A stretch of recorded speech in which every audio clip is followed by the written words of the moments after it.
And hello, everyone. Say a nice big hello. Hello, and welcome to the Slam Jam Wrestling Show. This interesting mix of discussion, debate, podcast, game show, improv, and everything else, with only a few wrestling moves and the occasional chair shot. This is the Slam Jam Wrestling Show, and on the show tonight we may get an expanding cast. We're not quite sure yet. There may be a run-in or two, by the way, but my name is David Stansky. On the show tonight, Darius, say hello to the people. Hello, how you all doing? Good. Gav, say hello to the people. Hello, people. Hello. Now, I didn't ask you guys for interesting wrestler trivia facts tonight, just because, if we've got a smaller, consortium of us here, then I think we just need to focus on, the big news, the groundbreaking, changing the industry wrestling news that's coming out. So there's been a few things this week, obviously, that we can talk about, and that is Vince McMahon's going to wrestle Pat McAfee, guys. Come on. Vince against Pat. That's what we're all here for. Or the other big news: Tony Khan has purchased Ring of Honor. What's the other big news? Beer is coming to Raw. No, it's not, Gav. Don't lie to me. I've had my heart broken too many times by Veer. But yeah, so let's start with the biggest news. Obviously, Ring of Honor has been sold. Tony Khan is the buyer. What is either of your take on this situation?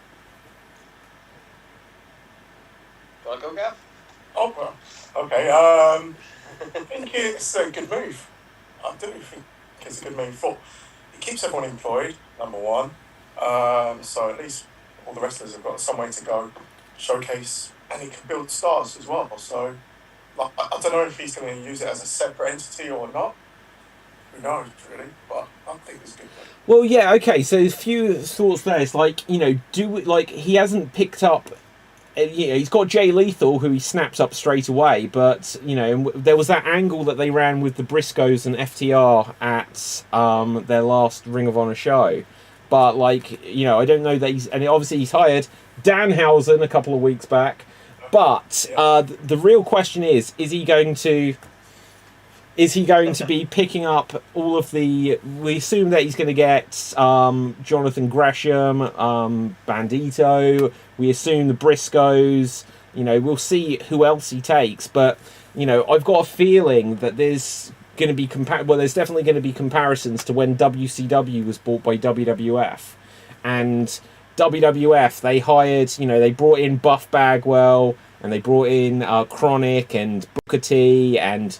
Jindrak and O'Hare, but they were missing Hall and Nash and Goldberg and Ric Flair. And I think Tony Khan will pick up a fair few Ring of Honor mainstays, but do we think, one of the things we've been joking about recently is that Tony Khan hires every wrestler that you can imagine, and they've got 200 wrestlers. And is he now going to pick up another 25 who he still hadn't taken from what was Ring of Honor before? It's a little collection book, really, isn't it? Yeah. Collects wrestlers. Go on, Darius. What's he going to do with it? Yeah, I'm worried about what he's going to do with Ring of Honor, because obviously it's called Ring of Honor, so there is very much a history there, and in the way. We set out originally, Ring of Honor was the original AEW in terms of they set out to change the business. And the stars that Ring of Honor produced as well, right across the wrestling spectrum, from WWE to AEW, everywhere. And I just hope he doesn't ruin it. I hope he doesn't try and make it too commercial. Because that's not what Ring of Honor really was it? I don't know. No, absolutely. Yeah, no, I completely agree. Obviously, he can give it an AEW budget, but then it won't look like Ring of Honor. But one of the things people said for years about Ring of Honor is that they need to try to make it look, a bit better lighting, a bit better presentation. But if he does that now, if Tony Khan does that, are people going to instantly say, well, this isn't Ring of Honor anymore? Or does he just let it... Obviously, he's the owner. But does he let it continue as how it is?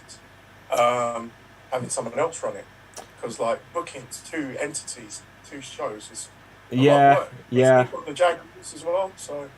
And Fulham, you know, he's a busy man. This is why people always joke that he looks like he's on cocaine, because I'm not condoning it, but there's got to be some secret to how he's doing all of this. Yeah. I think it's ADHD, if I'm honest with you.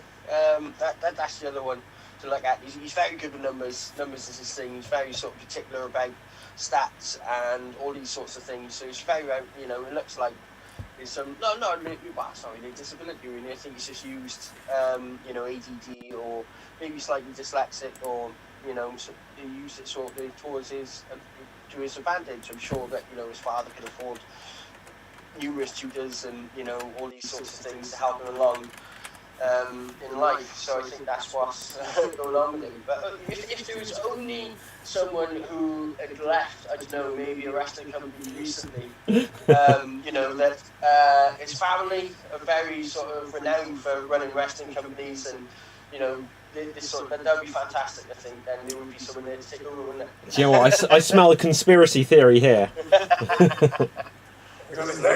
Yeah, there may be, you know, someone's neck is burning right now. Someone's talking about them. Or that may just be the ink is turning bad. But, yeah, no, like, how can he... Look, if he'd just got Dynamite and then he was booking Ring of Honor for, like, an hour show or something, but he's got Dynamite, he's got Rampage... Now, potentially, like, you know, whatever Ring of Honor is, it's going to be a minimum of a 1 hour show. I think they'll probably stay as a 1 hour show. But to book a completely different roster, they can't film it out of Daly's place because people will just say it is just AEW still. So it's going to be interesting. I can't remember, was Delirious still booking Ring of Honor? Do either of you guys know? I'm not sure. No, so like it'll be interesting to see if he continues on with any of the old guard. You know, maybe actually, you know, I've heard that Triple H may need a new place. William Regal. Look, you think about it. William Regal.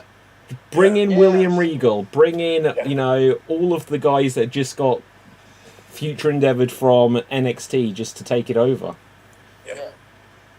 I think Cody would be very good at putting it as well, to be fair. Yeah. He did for him there. I think he suited to that role, a little bit less wrestling and, you know, make more about everybody else rather than himself. I think he'd be very good at bringing in sort of younger talent if they are going to use it as a developmental brand, sort of like an NXT as such. Then, you know, yeah, Chuck Regal there, Chuck Cody there, I think they'll turn it into something special. And I believe if you did have Cody there, you'd want to make it better than Dynamite, absolutely. You'd work towards doing that, to be fair. So if you know, AEW was sort of creating competition for themselves, going up against each other, then, which I thought was going to happen with NXT and WWE. I thought Triple H would have broken away and, you know, become competition, but obviously it didn't happen. But it could happen. You don't know. Well, do you know, this is you bring up a really interesting point. Like, is it like this is going to be the test? Is it possible for a company to ever actually run their own competition? Because if you think back, WCW, they created NWO, and they literally, the idea of the pay-per-view NWO Sold Out was going to be the start of, we're going to have a separate NWO show. That pay-per-view kind of bombed, and then the idea just kind of died quite quickly.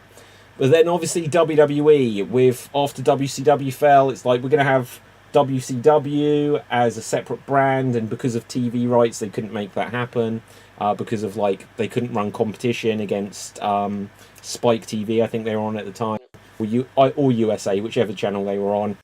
And eventually they said Raw and SmackDown are separate brands, and like the story for the last 20 years of the roster split, or the brand extension rather, has been that Vince still sees, until like the Fox deal, it was Raw is the main brand and SmackDown is always going to get like the leftovers. And, you know, he couldn't even have the mentality of, you know, this might be good for his own company. He still had to make Raw dominant.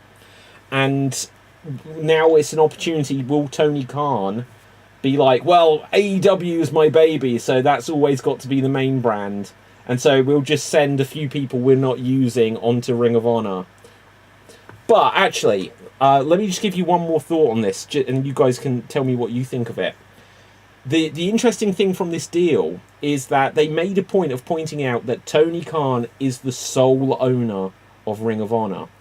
He isn't the owner. He's a part owner, but AEW is technically his dad's promotion.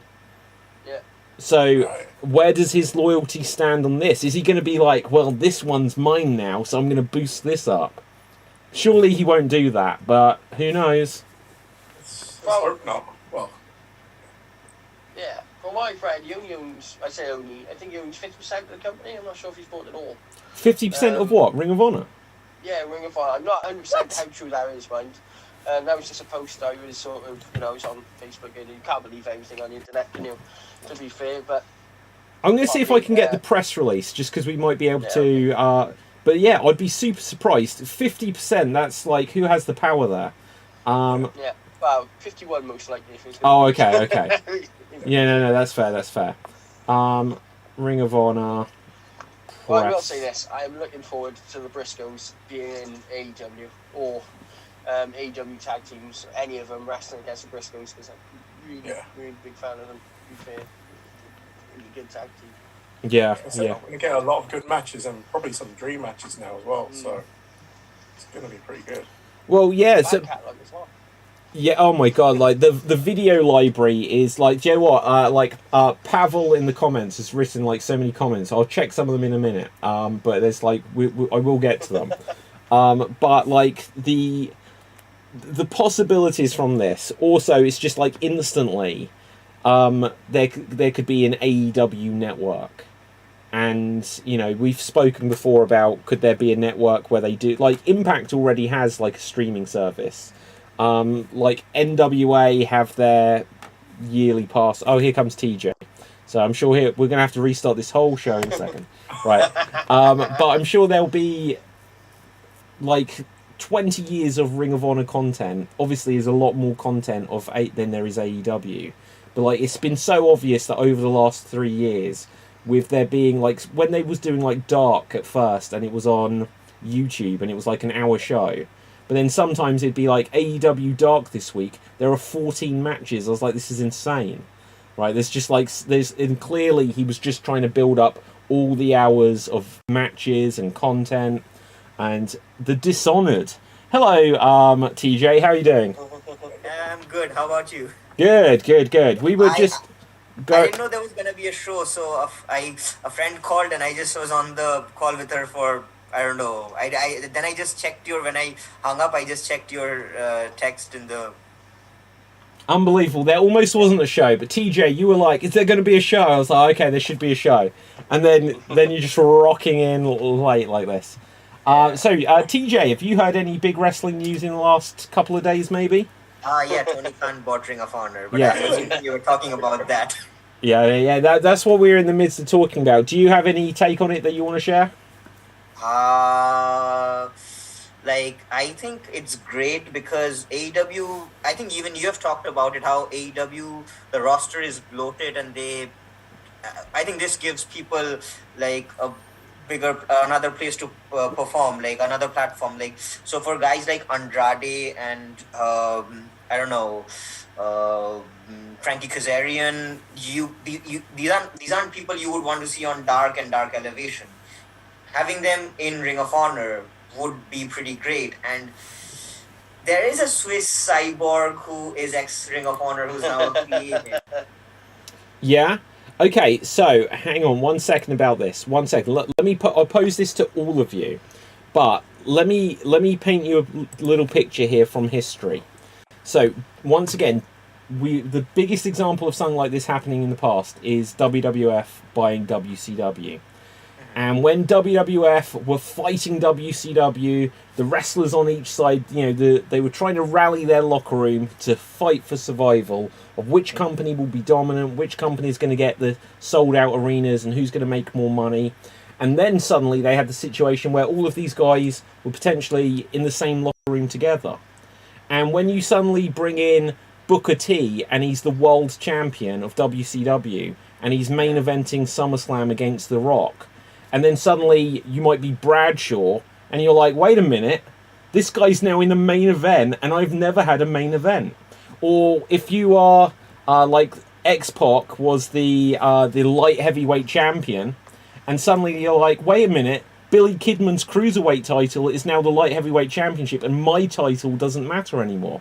It's like, imagine if you were in AEW, and you know, we always like use a few same examples for some of like the lower card guys. If you're suddenly like Peter Avalon, if you're Chuck Taylor, if you're, I'm trying to think, even if you're like Dustin Rhodes or someone, and it's suddenly like, oh, well, now we've suddenly got Jonathan Gresham, now we've got the Briscoes, now we've got all of these Ring of Honor guys that suddenly outrank us. It's like, you know, these new guys are the invaders coming in. How do they balance this without causing chaos? And imagine if you're in AEW, you're Andrade, and you sign that AEW contract, and you suddenly get Christian caged over to a different promotion. Christian was like, I'm at All Elite, and suddenly he's in Impact Wrestling again. You know, how do they balance this? Anyone, give some thoughts. Get better. Oh, that's a take. Competition. That's it. Just do it. Just, you know, you've got to go for it. Outwork everyone, as Christian once said. There is one key thing about Tony Khan's announcement, which wasn't that he's going to have another announcement next week. It was an actual announcement. Yeah. It was that he said Tony Khan is the owner of Ring of Honor, not AEW. Here's what I think. I don't think AEW, Ring of Honor will be another, like, I think it's gonna remain its own promotion. It's just that Tony Khan's gonna be the owner of the promotion. I think it's gonna have its own titles. I think it's gonna be beyond just the library, and because they don't exactly have any signed wrestlers. They released all their wrestlers, so it is a little different from WCW. Yeah, I'll tell you what though, T. I've got Ring of Honor website open now, and I checked their Twitter earlier. It may have been updated since, but weirdly, on the Ring of Honor Twitter and on the website, it doesn't acknowledge that there's been this sale. But they still do have their roster page there, where it's got all of the wrestlers that were obviously under contract before, and some of them, like Jay Lethal, Brody King, they're now in AEW already. Danhausen, probably others. Already have gone elsewhere. EC3 is on there, so he's not controlling the narrative of not being on the Ring of Honor page. So, you know, it's just like... to update their page. Exactly. It's Tony Khan's problem now. He needs to get onto that, into, like, Microsoft Dreamweaver or whatever.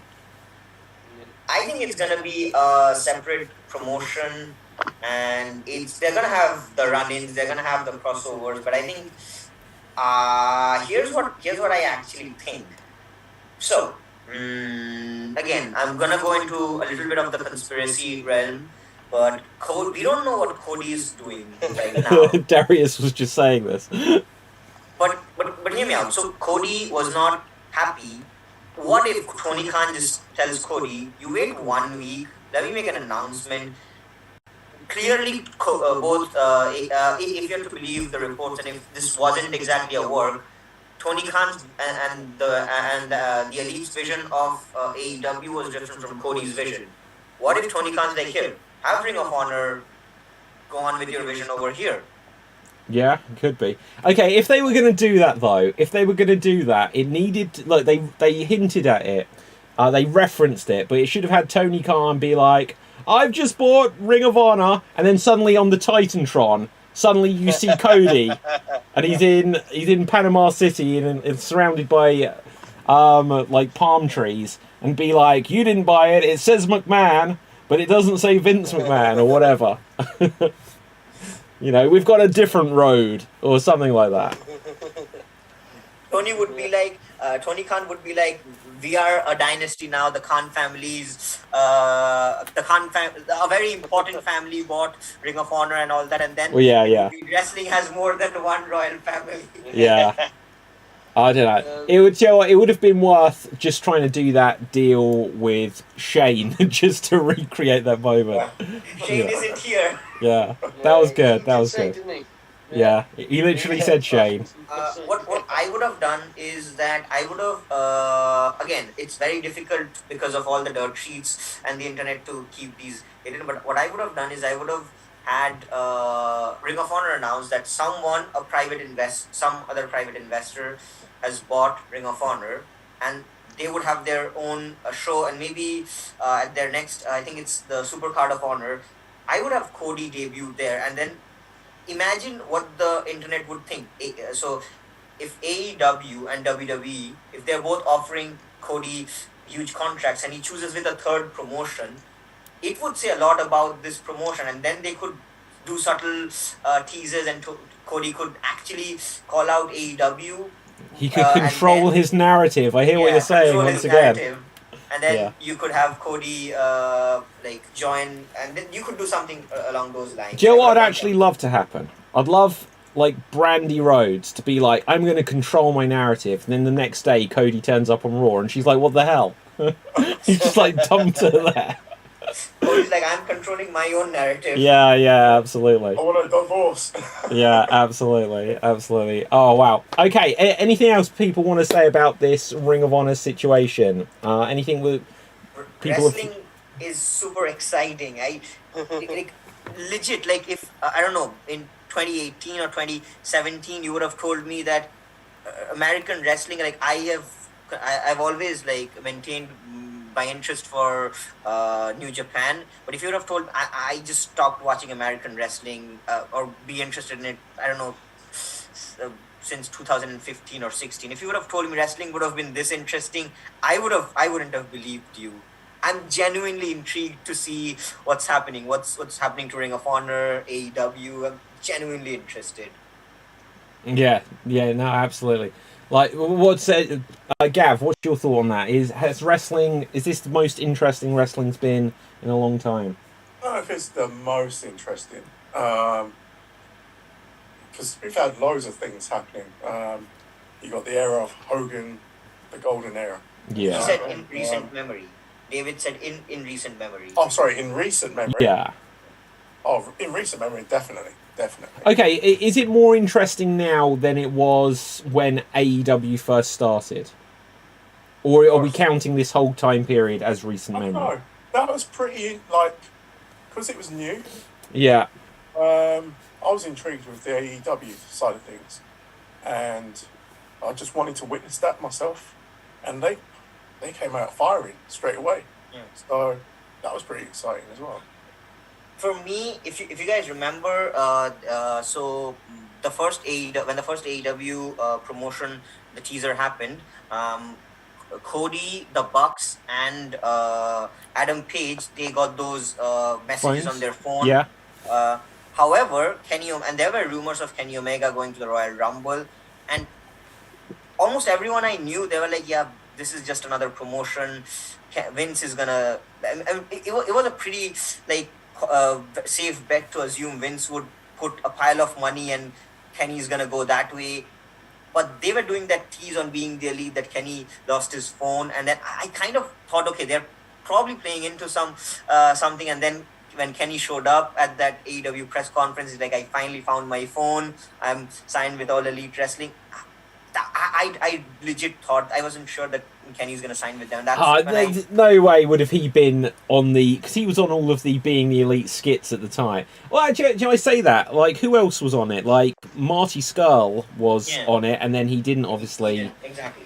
He made a mistake in many ways, but we don't need to go into all of that. But yeah, so he might get into that on Control the Narrative. He might control there we go. Yeah, I guess there was a couple of other people that were on the Being the Elite that didn't make it into AEW. Who else? Who was the other one?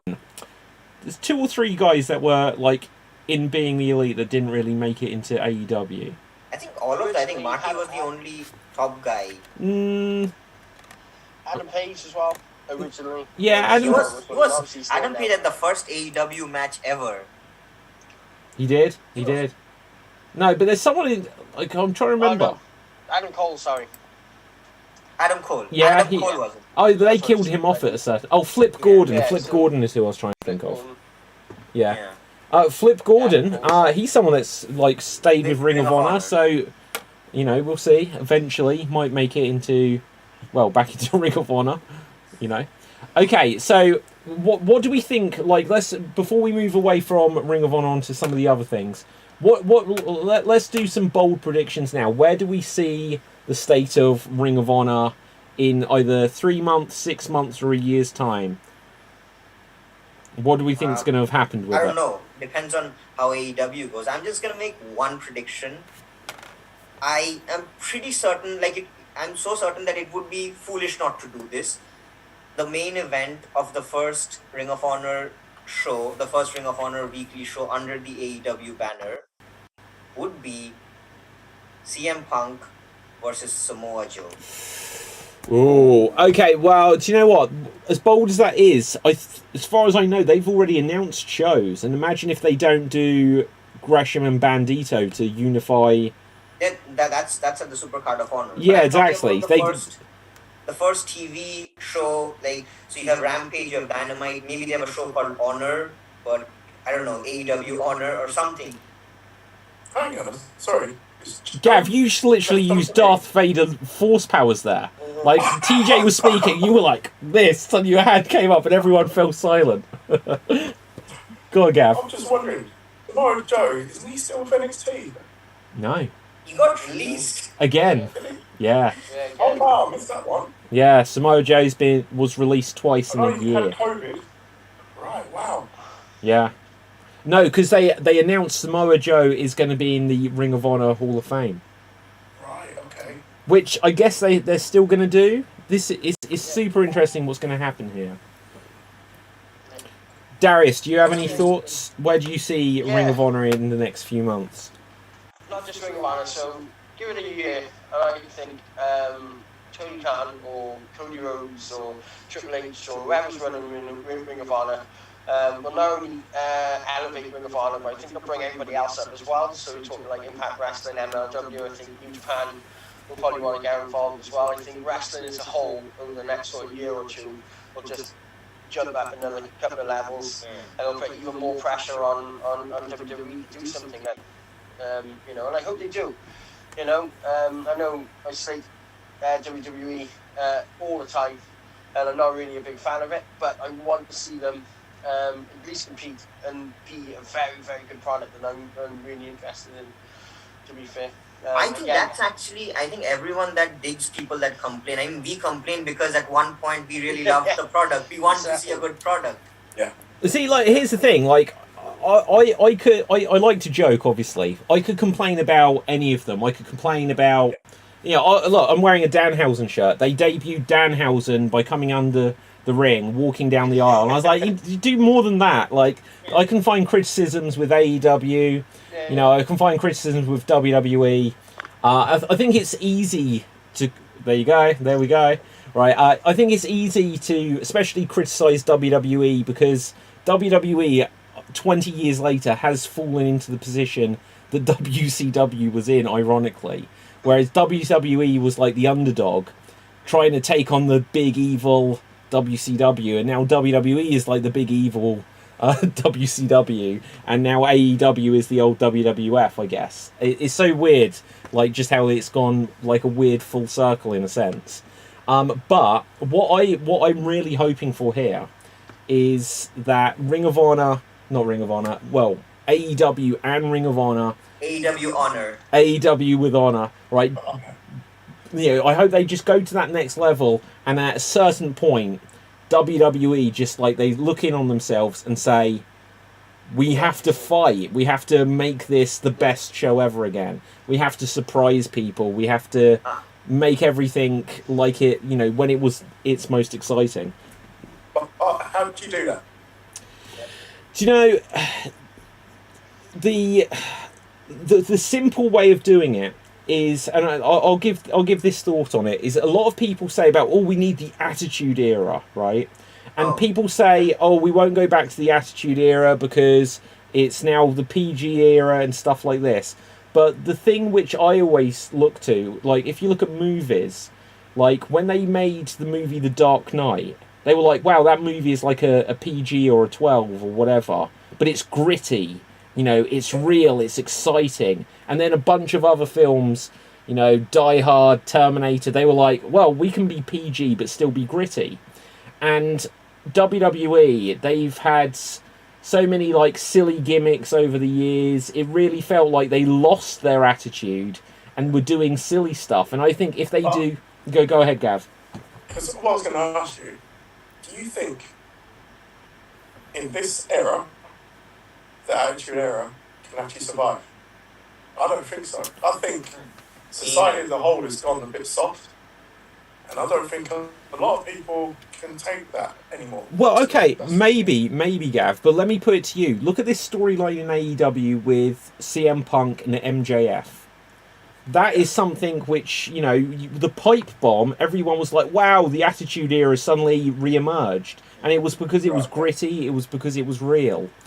If you just do stuff where it feels like, where like the fans can really get into the personalities of the wrestlers, where, you know, you can have like, where it feels like literally, I won't give the spoilers if people haven't seen Dynamite from last night. What happened anyway. Okay, well, like literally, like blood, and it's like now there needs to be revenge. If you just get it so like characters, you know, aren't just like, again, I was joking about it to you guys earlier. Last year we had Braun Strowman making train noises. It's like, you know, don't have him make train noises. It was Braun Strowman. He could have literally just been flattening people viciously. Exactly. Because okay, I'll give the example. Mark Henry, you know, sexual chocolate was a lot of fun. It genuinely was. The hand thing, Mae Young thing wasn't my ideal. Big Show, they had Shonan the Barbarian and stuff like this. And with both of them, at certain points where they were like, well, let's take these guys seriously. And Mark Henry in particular, when they were like, when he gave his retirement speech, and even before that, it was like, that was great television. And then it was like, I've still got this in the tank, and it's just like, I'm going to destroy John Cena. It was serious, and it worked. And Braun Strowman, if he was serious and not making choo-choo train noises, could have worked. And CM Punk and MJF, it was like a week ago, MJF's promo, people were like, we were all saying, it's the supervillain origin. You know, and it's like, just take it seriously for a minute. You can get Danhausen and Orange Cassidy to be the comic relief, because even like back in the day, you could have, you know, if you suddenly had Jim Duggan come out with a 2x4 and George Steele and like the Bushwhackers licking heads and stuff, they were the comic relief. But then you could still have like the Macho Man, super intense and serious. I was going to say, like, the thing is, what you need to do is treat the show like a movie. Yeah. Exactly. Even a song. You have your build, get to your peak, and you go back down, come back up. You know, you need your peaks and troughs, really, in a show. So, I'm going to make two arguments. One, I'm going to address what Gav said about the Attitude Era. I agree with him. I don't think it's going to work. But for a little bit of a different reasons. I don't think it's the edgier content. I think the problem is that, and I wouldn't actually call it a problem. I personally wouldn't want the Attitude Era to return, because as good as it was, the main event, the main card, did not feature that amount of good wrestling. I mean, sure, you had the workers. I'm someone who, I watch wrestling for wrestling. Yeah. With the MJF and the CM Punk thing, MJF is a great heel, he's a great character, but this does not get talked about enough. MJF is a great wrestler. He's a fantastic wrestler. Orange Cassidy, he's a comic relief. He's this comedy character. He's a very good wrestler. Okay, I'm not keeping him on the same echelon as Bryan Danielson, but for a mid-carder, he's a pretty good wrestler. I love the fact that today's wrestling features professional wrestling. So that is something the Attitude Era did lack. Okay, hang on, TJ. Look, I hear what you're saying. And so when the Attitude Era, when it had Vince McMahon against Steve Austin, Steve Austin was suddenly much more brawler, but he is a good wrestler. Hang on, hold it. Right, Vince McMahon was never a good wrestler. He could be thrown off of things and so could Shane and stuff like this. He could be smashed over the head and juice and stuff like that. But you think of the Attitude Era, right? It kind of went a little bit silly when they were into the era of Kai and Tai with Indeed and Val Venus and stuff like this. But you think of when the Attitude Era, the thing that brought them to the table was DX with Shawn Michaels, who is the best, one of the best, with Bret Hart against Steve Austin, their WrestleMania. This is good wrestling matches, you know. And what I would say as well, on that, I know we're all wrestling fans. Everyone's got their little thing on about wrestling. You like the wrestling? I do as well. I like the moments, and I do like the entertainment side of things. Of course. I actually, personally, probably prefer the entertainment and the storylines more than the actual wrestling. And that's probably controversial. No, each their own. Yeah, but everyone's different again. But when you think of wrestling, you kind of remember the moments of you think back, first thing that pops in your head. Of course. Don't call Steve Austin, or it's not a wrestling match, is it? So. Of course. However, I think you can do both. Yeah. And the best example is sorry, Dave. No, see, I think Darius was trying to come in, and his mic isn't as loud as everyone else's, so it's not your fault. I think the best example was when the first ever Kenny Omega Kazuchika Okada match happened. It got over because it was a good wrestling match. All of their matches, people were talking about it. I mean, people who had never followed New Japan Pro Wrestling, who did not know the storyline, they just watched it for the wrestling. Professional wrestling got a match over. And I think I would say that's one of the very early catalysts for the formation of All Elite Wrestling.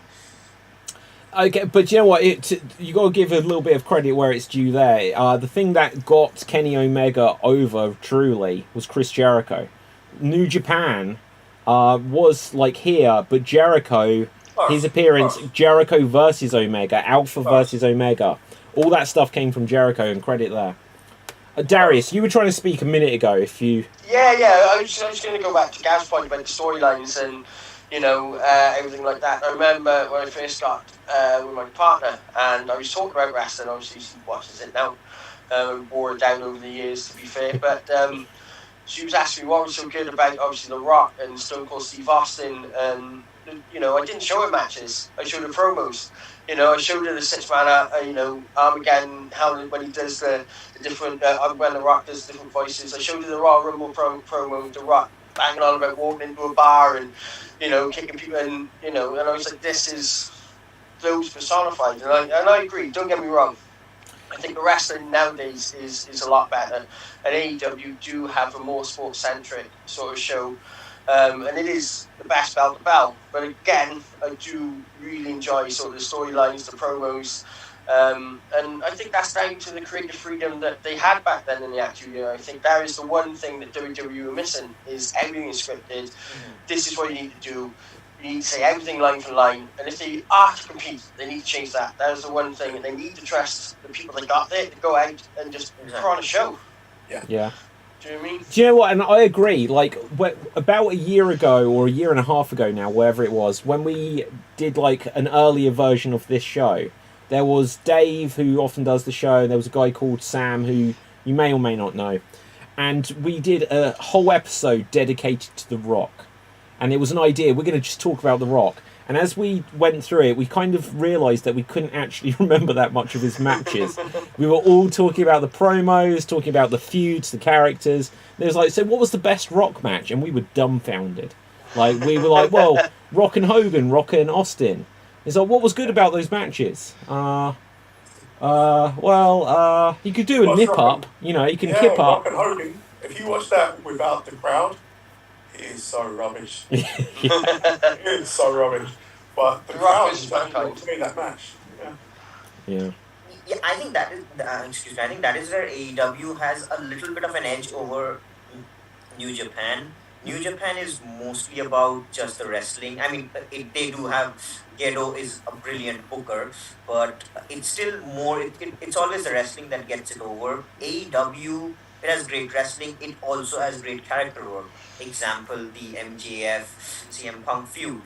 It, they are, I think, they're a blend of sort of everything, which is what. Fairness though, like New Japan, like the Japanese audience, you see them, they don't, they'll sit there, they'll clap, they're a lot more watching it like a spectator sport.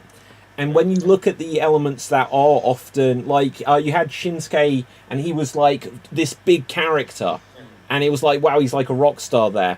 But so often, like the Bullet Club is kind of more based on like the American, the American things, and that's where you get some of like the bigger characters, and because they have this dual language thing going on, like, they have to base more of what they do on what happens in the ring. Of course. One more point that I was gonna make, since we were all talking about what does WWE have to do, I don't think WWE has to do anything, because we are forgetting one massive point over here. Coming back to wrestling and sports entertainment, WWE is a company that doesn't. They don't like the word wrestling. I mean, yeah, sure, character work is good and everything is great. I'm also willing to agree with all of you that is the most important thing, but it's not the only thing. WWE as a company shames itself and its fans for being a wrestling company. That's what I like about AEW, is that it's proud of the fact that it's a wrestling company. WWE does not like the term wrestling used in WWE. And I think it's because of what wrestling was associated with before. It was like very carny, wasn't it? So Yeah. I think like they're trying to get away from that.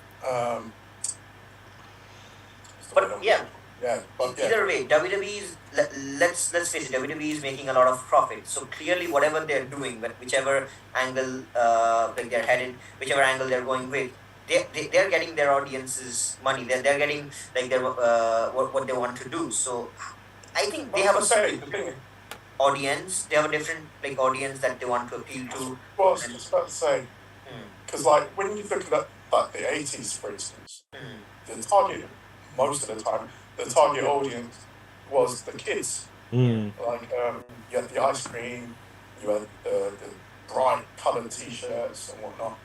Had Hulk Hogan going crazy, and that was really kid orientated. Hulk Hogan going crazy was about 20 years after that, Gav. I think it was constant. Yeah. Maybe. But they changed their mould when they went to the Attitude Era. So it's only, I think it's because they've gone back a little bit. So more time again. Yeah. Okay. So just like one other thing I wanted to. Well, in fact, I didn't say. I see Ring of Honor as an entity in like 6 months' time or in a year's time. I think it's going to have a 1 hour show. I think, and again, we've mentioned this idea that there could be that they bring to now if Tony Khan is smart, he won't just have them cross over constantly like Raw and SmackDown. The roster split means nothing. He needs to have it so they're separate rosters, and he literally should build up so they can take digs at each other. And what AEW, they always make the digs at WWE, which some people don't like. I think it's exciting. But if they start making it so, if they, once again, control their narrative, if they make it so that AEW are taking digs at Ring of Honor and Ring of Honor taking digs at AEW, they're not even talking about WWE anymore. They don't need to. And then if they literally make it that we're going to have like a super card, which is just going to be a war between AEW and Ring of Honor, then I think you just build that up. And AEW are good at building up things for, we're going to get this in a few months' time. We're going to build up to this. And if they just make it so like we're desperate to see Ring of Honor versus AEW, I see that that's what they can do. They need to look at their rosters and decide, because I think they probably should take a couple of recognisable AEW people to defect to Ring of Honor to start this war. And I don't know who goes where. I don't know who goes where at this stage. Last question I'll put to you, because like time's gone away. I knew this would be a big one, talking about like the Ring of Honor situation. In terms of like a AEW network or WWE network or stuff like this, two things. One, did WWE, because supposedly if there was $30 or $40 million spent on Ring of Honor, did WWE, were they just sat there and Vince is saying, bid 25 million? So then Tony Khan, and they're like, Tony Khan, he's such a mark that he's going to bid 60 million. Well, let's just keep bidding up, and so that he spends his money, right? So it could be that, but also, even if it is that, did WWE make a massive mistake a few years ago when Impact Wrestling was sold, no longer Dixie Carter? It was because there was talks. I think Billy Corgan, who owns NWA, was trying to buy it, and then they spoke to WWE. Because of like antitrust laws or whatever, WWE was suddenly like, well, we're not talking anymore. And all these years later, WWE Network could have had Impact Wrestling, all the TNA library and all of this stuff, and they missed the opportunity. Like, Tony Khan is never going to sell to WWE. Did WWE miss a massive opportunity to get the Ring of Honor videos? Well, no, I don't think so. Really? I disagree. No. Within us, yes. Yeah. Vince McMahon's mind, Exactly. doesn't matter. Yeah. Exactly. Yeah. He didn't create it. It's nothing to do with me. It's not from my loins. Yeah. Darius, you said you disagree though. What's your thought? Yeah, I disagree, because I don't think this is the end of Tony Khan. I think if he has the opportunity, he's absolutely go to buy Impact and disband it and just keep the video library, because that is a hell of a video library to have. And you'll end up, Tony Khan will end up with a complete back catalogue of anyone who is in WWE. He's almost there now. But he will. Like, so if anybody wants to know where they came from, what are they going to do? They're going to sign up to AEW Plus or whatever AEW Network it might be called, and go, right, actually, I'm going to watch all these previous matches, because they're not going to belong to WWE. They're going to belong to Tony Khan. But Vince McMahon does not care about that. No, not yet. Care about what you've Not done yet. before. Okay, but also you think like, so if there's all of like the crowd that watched NXT and never watched Raw, imagine if there was like something like, we've got 20 years of Ring of Honor now on the network. That would have given them at least a spike in like some like Peacock view. Maybe they don't care because it's Peacock now.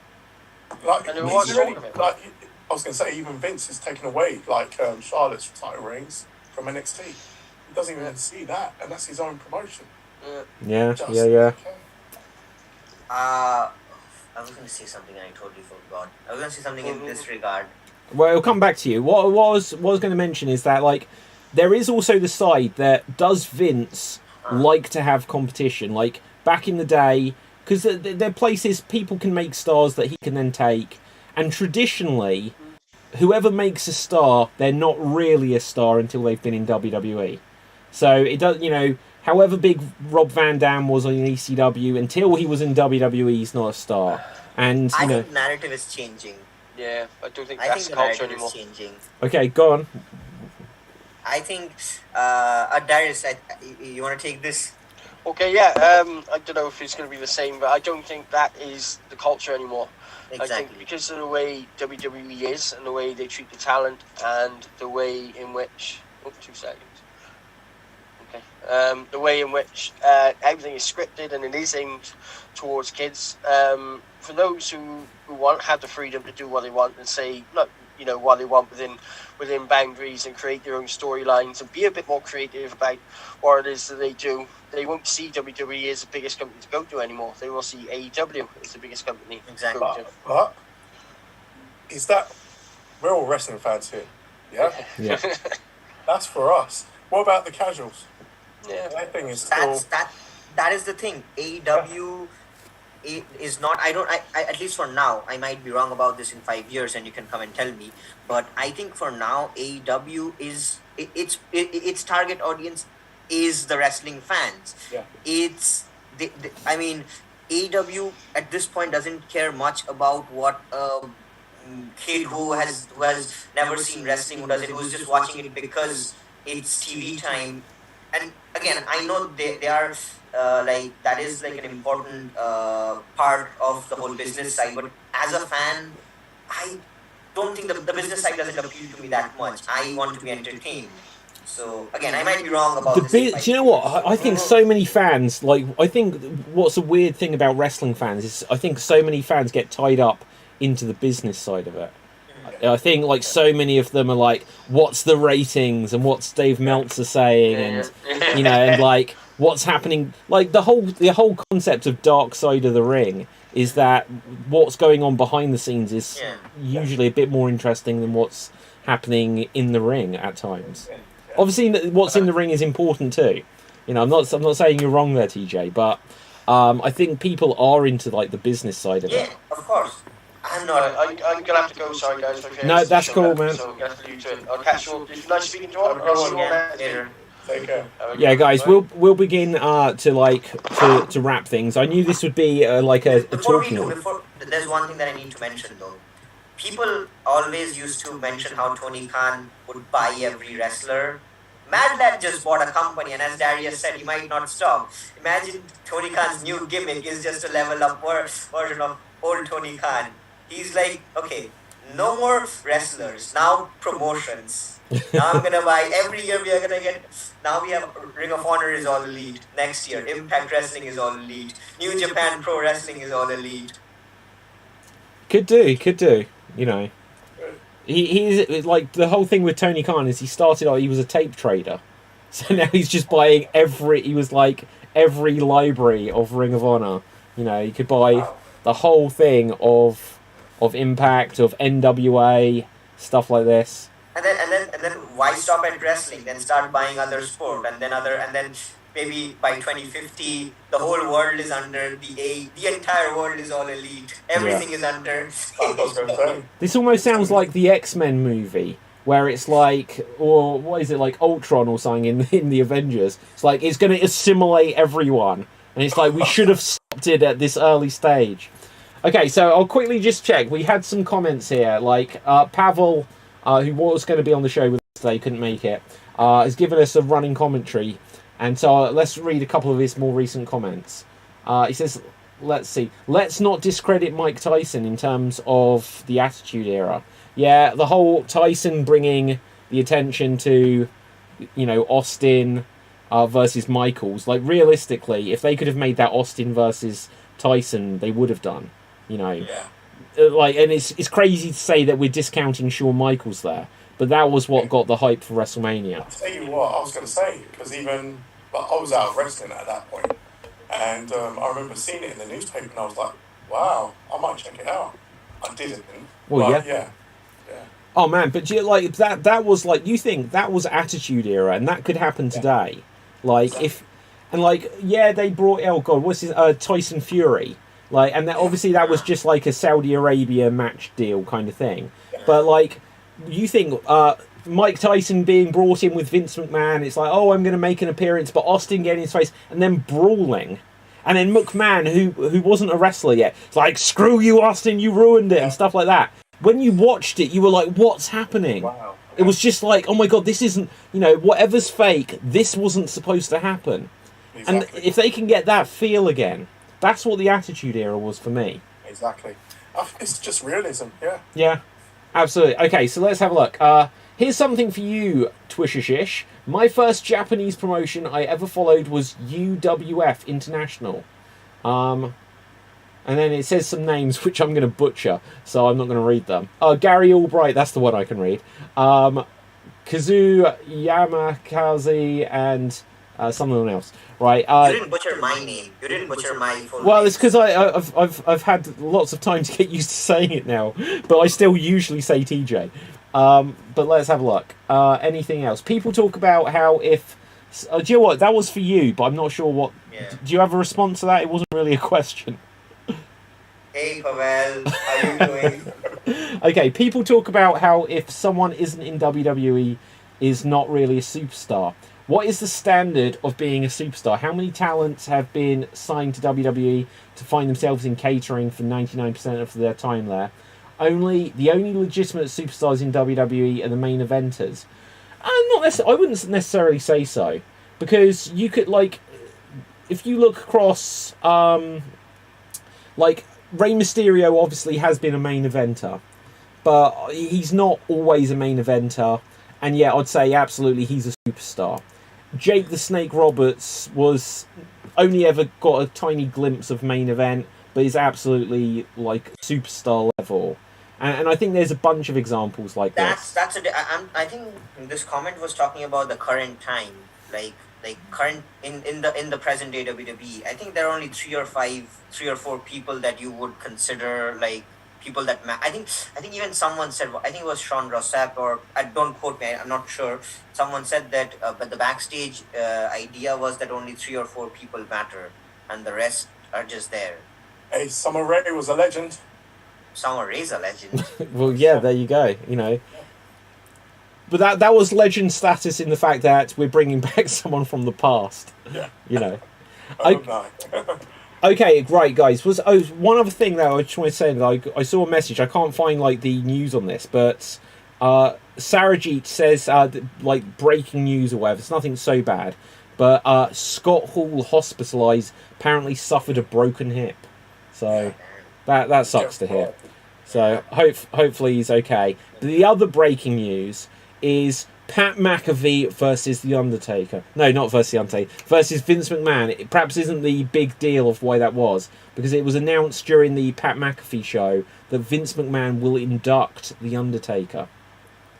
Oh. Yeah. Now, do we think that was always going to be the way, or is it that they had to suddenly change because Kane kind of fell out of favour this week? It kind of makes sense. Like, Vince created The Undertaker. Like, his greatest creation. I think it should have been Kane. Yeah, it can't be Kane now. Kane's been silly on social media and upset people. Yeah, he's ruined it. Yeah. But I think, yeah, Vince is a good call. Yeah. Imagine, like, yeah. that just shows the respect as well. Like, how much respect The Undertaker's got. Vince is... But, like, in one sense, it's weird. And obviously, we spoke a week or two when they said The Undertaker was going into the Hall of Fame. You know, and obviously I know the reason why. But why is The Undertaker's induction into the Hall of Fame suddenly more important than any other Hall of Fame induction ever? And I get it's 30 years, Vince McMahon's best creation ever, the streak, everything that is The Undertaker really is, you know, I get why. But why? But at the same time, why? Why? Yeah, exactly. Why this one more than when, like, Bret Hart or Hulk Hogan or Shawn Michaels or Steve Austin? You know, why? But again, like, Steve Austin was inducted 10 years ago. You know, or The Rock. You know, if The Rock was to be inducted, is Vince going to induct him as well? I think because The Undertaker's, like, stand the test of time. He's, like, from when I was a little kid, a long time ago. Yeah. And, like, I think everyone's witnessed that up until now. Like, everyone's actually had The Undertaker in their lives. So, I think it's that as well. Yeah, I think also, like, irrespective of the generation, Undertaker's, like, has always been, like, a globally accepted, globally liked character. So, he is, like... I know I give WWE a lot of dirt, but he is someone who lives up to the phrase larger than life. So I would say I would not argue with Vince McMahon. I would not. I've been hearing some rumors about him being the only induction. Sorry, guys. It's going on right now. This is literally, this is the first time we get breaking news during the show rather than just after. Lots of people are saying on Twitter, I can't verify it, Vince just offered Pat to wrestle at WrestleMania. But is it to wrestle against himself? Wait. Vince just offered Pat McAfee a match at WrestleMania. I'm going to refresh this because... hang on. Vince says he is going to find Pat McAfee a worthy opponent. I don't think we're going to get this announcement today. Austin Theory. Theory. I mean, it makes more sense than Vince McMahon himself. But by the way, so Yeah, you're if right, this is Gav. going Definitely on, right. if this is going on Twitter right now, I would assume the Vince McMahon, Pat McAfee shows going on right now, which means Yeah. we are at war with the Pat McAfee show. This is Oh, the everyone's watching Thursday Night us. Wars. Yeah, We yeah, better switch off so that they can actually have that audience. yeah. Absolutely, absolutely. Oh dear. We are totally fighting the Thursday Night Wars. And we've got the Iron Sheik. And Yeah. we've got the Iron Sheik. Guys, The not big only do draw. we have... Hang on, I've got something special for you guys, all right? I'll jump to it now. I was going to do it like so. Here is the update from the Iron Sheik. 100% of you, go fuck yourselves. So yeah, here's the new mascot for the show. There you go. Has he got the boots as well?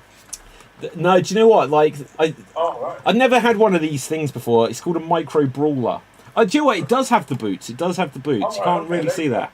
There you go. I'll take a photo later and send to you guys. But yeah, it's but like their boots are like just like these sticks. But there is a little bit of a curve action going on there. Okay, guys, like we've had there's a few big things that finally haven't happened after the show. They've had like if these are the things we've had to talk about on the show, God knows what's going to happen in the next 2 hours. Because usually, whenever we do the show, like an hour after, they're sunk huge. Oh wait, but wait, we're not getting Vince McMahon versus Pat McAfee? Damn. Okay, so I'm going to say this week, the winner is the wrestling fans of the Slam Jam show. Just because, you know, Ring of Honor, that's big news. Undertaker, Scott Hall isn't a winner this week. Hopefully he's doing okay though.